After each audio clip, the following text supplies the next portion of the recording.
নমস্কার, শুরু করছে নিউজ 24। আমি পিউ রয়েছে আপনার সঙ্গে। আর এই মুহূর্তে সবথেকে বড় খবর, উদয়ন দাসকে বাঁকুড়া থানায় নিয়ে যাওয়া হলো। আজই সন্ধে তাকে কলকাতায় আনা হয়, তারপর সড়ক পথে বাঁকুড়া। সেই মুহূর্তে ছবি দেখতে পাচ্ছেন এক্সক্লুসিভ 24 ঘন্টায়। কড়া পুলিশের প্রহরায় বাঁকুড়া থানা যেমন তৈরি, তেমনি পুলিশের প্রহরায় উদয়নকে নিয়ে যাওয়া হয়েছে বাঁকুড়ায়। এই মুহূর্তের অবস্থা জানাবে আমাদের প্রতিনিধি সন্দীপ সরকার। সন্দীপ, দেখো, ঠিক 11টা বাজে 10 মিনিট নাগাদ আমরা যেটা দেখতে পেলাম, বাঁকুড়া থানায় এসে বাঁকুড়া জেলা পুলিশের 4টি গাড়ির কনভয় এবং 4টি গাড়ির মধ্যে দ্বিতীয় গাড়িতে নিয়ে আসা হয়েছে উদয়ন দাসকে।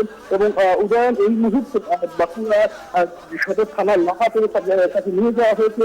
এবং আমরা যেটা দেখতে পেলাম যে মুখতলা অবস্থাতে তাকে নিয়ে থানায় ঢুকিয়ে দেওয়া হয়েছে, থানার লকাতে। কোটা পুলিশি নিরাপত্তা এই মুহূর্তে গোটা থানা চত্বর জুড়ে। এবং থানার লকাতের আশপাশের যে সমস্ত দরজা জানলাগুলি সমস্ত বন্ধ করে দেওয়া হচ্ছে। শুধুমাত্র পুলিশ কর্মী, কয়েকজন হাতে গোনা পুলিশ কর্মী তারাই এই মুহূর্তে আশপাশে যাওয়ার অনুমতি রয়েছে। জেলার পুলিশ সুপার সুখেন্দু হীরা তিনি নিজে উপস্থিত করেছেন।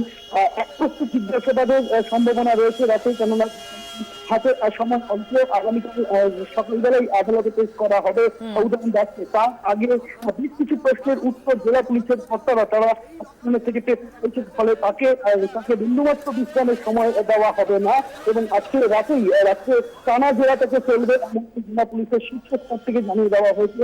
জেলা পুলিশের প্রায় সব ছোট বড় কর্তা এই মুহূর্তে রয়েছেন এবং একদম পুলিশি বন্দোবস্ত রয়েছে থানা চত্বর জুড়ে। আমরা যেটা দেখলাম যে কলকাতা থেকে রওনা হওয়ার পর ঠিক 3.5 ঘন্টার সময়, 3.5 ঘন্টার মধ্যে তাকে কিন্তু নিয়ে চলে আসা হয়। এবং জাতীয় সড়কের প্রত্যেকটি জায়গাতে যে জেলা যখন ক্র্যাশ করেছে কনভয় প্রতিনিধির গাড়ি, যে পাইলট কার, সেটা সেই কনভয়ের সামনে দিয়ে দেওয়া হয়। প্রত্যেকটি জেলা পার করতে করতে কিন্তু 3.5 ঘন্টার মধ্যে দমদম বিমানবন্দর থেকে একদম বাঁকুড়ায় পৌঁছে যায় উদয়ন দাসকে পুলিশ। এবং এই মুহূর্তে থাকা এলাকাতে রাখা হয়েছে উদয়নকে।